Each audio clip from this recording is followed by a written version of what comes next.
চিরদিন তুমি যে আমার খ্যাত রাহুল দা, সে নাকি গতকালকে পানিতে পড়ে মারা গেছে। এই নিউজটা শুনে উফ, বিশ্বাস করো মানে অন্তর থেকে এতটা খারাপ লাগতেছে কেন জানি না। কারণ ছোটবেলায় তার মুভি দেখতাম, মানে ছোটবেলায় স্টার জলসায় বসে থাকতাম। তার, দেব, তারপরে জিদ্দার, মানে ও এই তিনটা নায়ক আমার এত ফেভারিট ছিল। মানে ওদের ছবি দেখার জন্য ছোটবেলায় বসে থাকতাম, গানগুলো শোনার জন্য। উফ, মানে এখনো কানে বাজে ওদের গান। ছোটবেলা এক কথা ধরতে গেলে ওনাদের মানে সবকিছু আমাদের ছোটবেলার ইমোশন ছিল।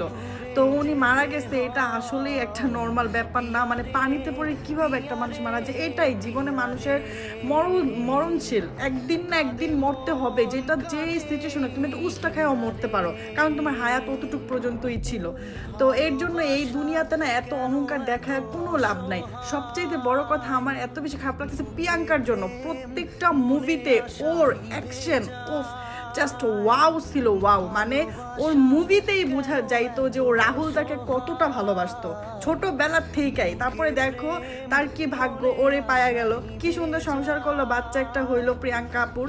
আমার খুব খুব খুব খারাপ লাগতেছে, মানে কি বলবো, এক কথায় উফ, অন্তর থেকে অনেক ভালোবাসা প্রিয়াঙ্কার জন্য। আমি জানি না এতটা দিন উনি, আল্লাহ মানে কেমনে আল্লাহ ওনাকে ধৈর্য দেখ, এত ধৈর্য কিভাবে ধরবে। কারণ উনি, আমি এই ফুল ইন্ডাস্ট্রিতে দেখলাম যে প্রিয়াঙ্কার মতো কেউ ভালোবাসতে পারে নাই। মানে এত অ্যাকশন মুভি, এত মানে কি বলবো, কিছু বলার ভাষা নাই। তোমরা কমেন্ট করো, আমার খুবই খারাপ লাগছে। বেশি কিচ্ছু না, আমার শুধু প্রিয়াঙ্কার জন্য খারাপ লাগতেছে। ও কিভাবে ভাই যতদিন বাঁচবে ততদিন মরা লাশের মতো বাইচা থাকতে হবে, কারণ কি করার।